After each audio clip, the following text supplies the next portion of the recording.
So when I looked up that word, it says it's beyond human power or expectation. Which lets us know that we were created in his image and that man mind could not think to bring us into existence the way he has. Because we are marvelous. Do you know how marvelous you really are? Because I had to find out, since I'm telling you all about that we're marvelous, I'm like, well, just telling them sometimes is not good enough. Sometimes we have to show you how marvelous God created us.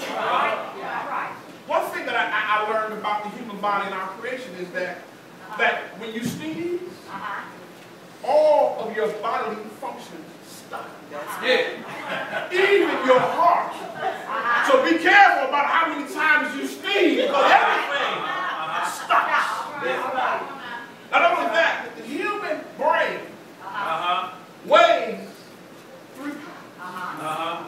3 pounds. So what, 12 ounces to the pound? 36 ounces? Yeah. I'm sorry. So the point is,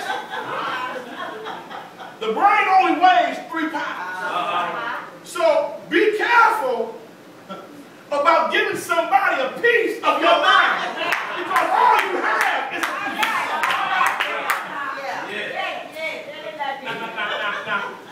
Now, let me do this. Now, this is the inside joke. The average person falls asleep in 7 minutes. So tap your neighbor and say, give him 7 more minutes. Just give him 7 more minutes. Because the average person falls asleep in 7 minutes. So if you get there at 8, you might want to watch Singing It.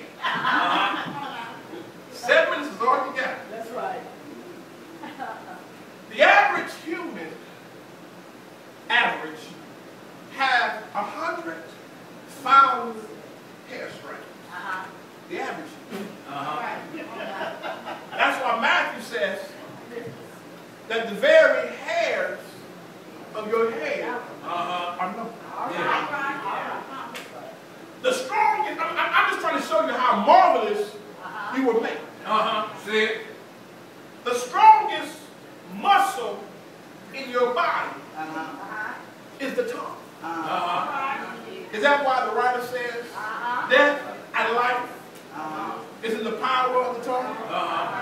Or maybe James says that the tongue can no man tame. It is ruling and full of grace. The tongue is the strongest muscle in your body. And the most sensitive finger on your hand is the index. I'm just showing you how marvelous you really are. There's a whole lot of facts and statistics. Those are some things that jumped out at me. And God, so good that he even gave us 5 senses. You know, the eyes, the ears, the nose, seeing, hearing, taste, and stuff. And even with these 5 senses, watch this, they focus in on the hand. But to me, I think the eye is the most marvelous, because see, your eye actually sees things upside down. And when your brain comes in contact with what you see, it shows it right side up. They say the hand, because it has the ability to feel and to touch. And even our writer in today's text says when they got to Jerusalem, he got there because the gracious hand of God was on him. I mean, never mind of all the obstacles that they had to go against and what they had to deal with, he says, the hand. And he's not talking about the physical, but the spiritual hand of God. This is a symbol of the power, the protection, and the provision of God as he's traveling. As we look at our text, real quick. I'm almost through, I promise you. Ezra. The book of Ezra is actually an autobiography. It's Ezra is talking and giving you a detailed account of his life. And as we meet Ezra, we understand that Ezra was a priest. He was a preacher. Yeah. He was well versed in the law of Moses. Yeah. The law of Moses. The law of Moses. Ezra was in Babylon, a part of the captivity. All right. Ezra was chosen by God as an instrument. But because of his current situation, because of the Babylonian captivity, he was not able to shine like God wanted him to. All right. But yet, he was still a preacher. Yeah. And that's the word, no matter what people try to enslave you to, you keep on walking saying, this is the day that the Lord has made. I will rejoice and be glad in it. Oh, magnify the Lord with me and let us exalt his name. No matter what type of situation you find yourself in. Never forget whose you are. For Ezra was well versed in the law of Moses. Watch this. Now some folks say, well, preacher, you say that about 2 or 3 times. Why is that important? The law of Moses, it says that Yahweh, or God, had redeeming power to deliver them from their slavery of bondage. And not only will he deliver them, but he had a unique covenant with them. So Ezra says, even though we're in this situation now, the God I serve can redeem me. And not only will he redeem me and bring me out of the situation, he wants to be my God and wants us to be his people, no matter what it looks like. And not only was he a priest, but he was a scribe as well. That means that he had some clout in the political world. So we meet Ezra and we know that, and I like it because Ezra, it says that he was a priest and a scribe. It didn't say a scribe and a priest. See, society would say, yeah, Dr. Reverend so-and-so. But to God, it's Reverend Doctor. If you go and use your titles, use them correctly. God first, man everything else. Because there's a lot of doctors that got doctors that are honorary. But when God gives you something, you've earned it. It ain't nothing that's been there. You don't believe Pastor Beck can testify. Every day in life hasn't been sunny. He's gone through some hills. He's been in some valleys. But God gave him everything that he had. That's right. So here they are. You know, there were 2 kingdoms. The kingdoms come back together. And in Nehemiah, I love this because even though Ezra come before Nehemiah was responsible for rebuilding the temple. And I love that because in Nehemiah chapter 6 it says, Nehemiah, who was a cupbearer, cupbearer, he was the one who tasted everything before the king got. Nehemiah, I love it because he was building the wall. And opposition and the enemy had come to Nehemiah several times, saying, Nehemiah, come on, the king wants to see you. And I love it because Nehemiah says, I can't come down from the wall because I'm doing a great work. Unless I come down, it won't be done. So Pastor Bay, stay up on the wall. Even if you're by yourself, because you're doing a good work. And when you come down, the work might not be finished. But the temple has been rebuilt. And that's went to the president that says, I have an exit plan to get us out of something we should have never been in the first place. We didn't have to wait for the presidents and the generals. Now, I love Obama, don't get me wrong, but remember, this ain't Obama. Obama inherited this. So the preacher says, Isaac, you can't come come up with an exit strategy. I have an exit strategy to get us out of this bondage situation. And what I love about this, because when you read the text says, the king granted him everything he asked for. Sometimes you gotta just make your request. That's right. And everything, not something, but everything. Everything. That you need. And the text says, All right. Ezra arrived in Jerusalem about 4 months later. Yeah.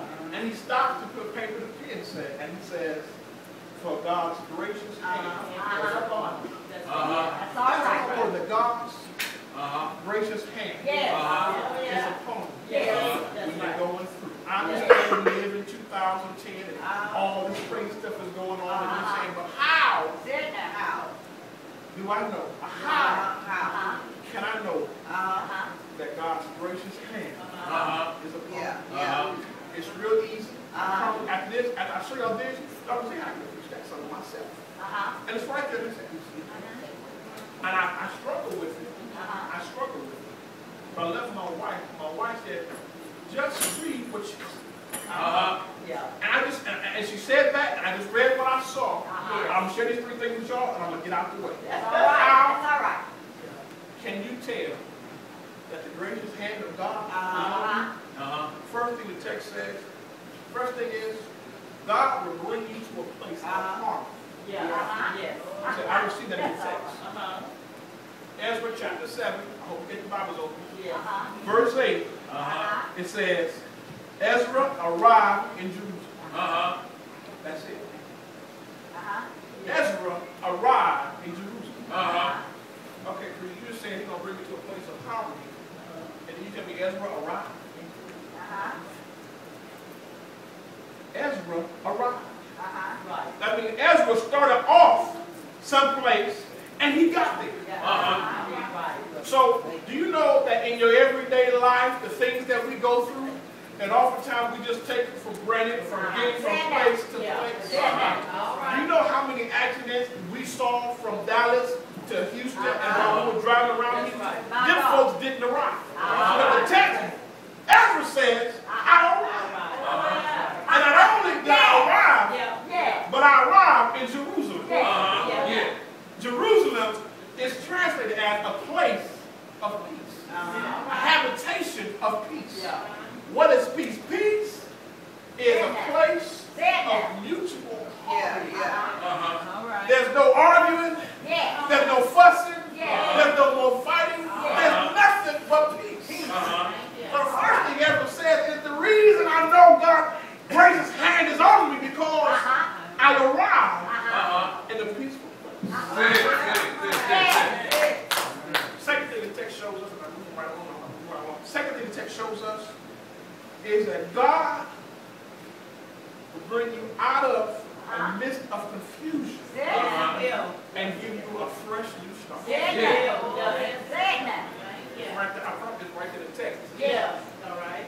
It says, Ezra chapter 7 verse 8 says, he began his journey from Babylon on the first day of the first month. Okay.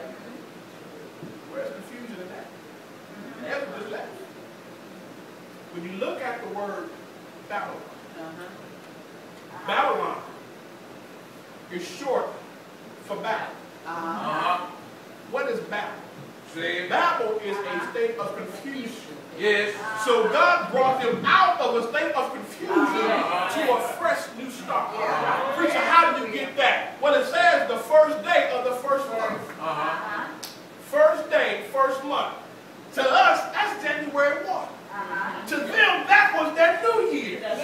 How often do we start afresh in the new year, forgetting what we left in the old year?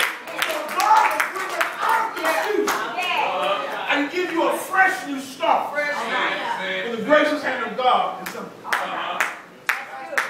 good. That's So, good. it's right there in the text. If you read it, I promise. Last thing the text shows, the first thing is, God will bring you to a place. Second thing is, God will bring you out of the midst of confusion and give you a fresh new start. Last thing the text shows us is, God will bring you to a place of remembrance and redemption. Yeah.